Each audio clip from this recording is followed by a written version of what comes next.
for the babes, I'm nonchalant. Give me that, well, dance, oh. Now she a come me now, do. Now singing for you like Ricardo. Guys, please listen to this story to the end because it's going to teach you or rather warn you about taking any form of threat seriously, regardless of whom the threat is coming from or where the threat is coming from.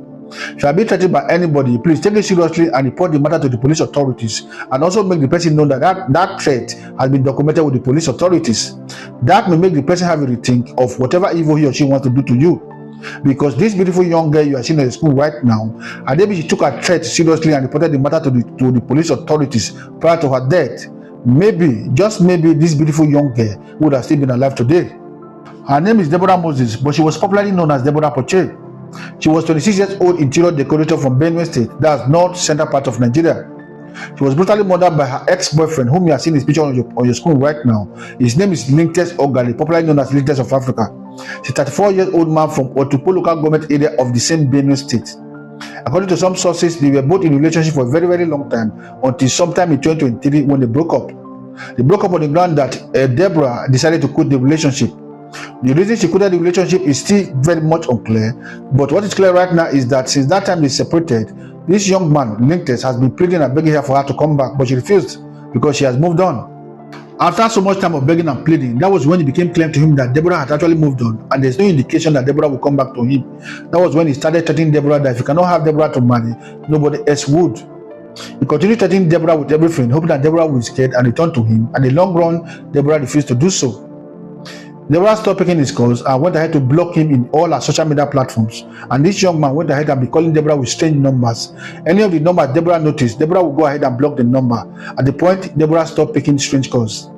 That was how bad it became, and this guy got frustrated to the extent that he started looking for Deborah everywhere. After some time, somehow, some way, this young man was able to figure out Deborah's residence in Lagos. This incident actually happened in Lagos State, that's southwestern part of Nigeria.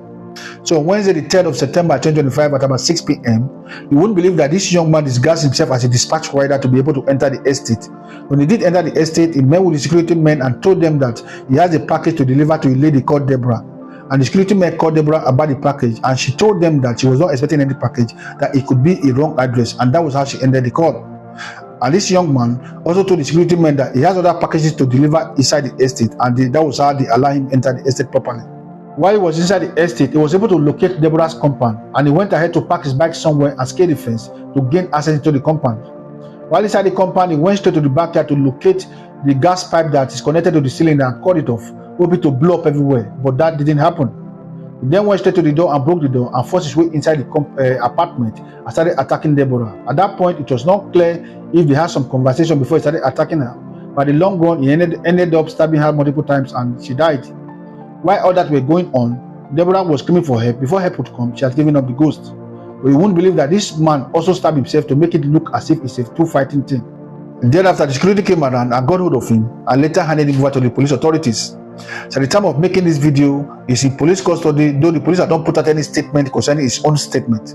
If he has confessed committing the crime or not, we do not know. All we know right now is in police custody and they are doing their investigations. We know very soon that they are going to come up with something. Guys, please, let's get back to why this guy also stabbed himself after murdering Deborah.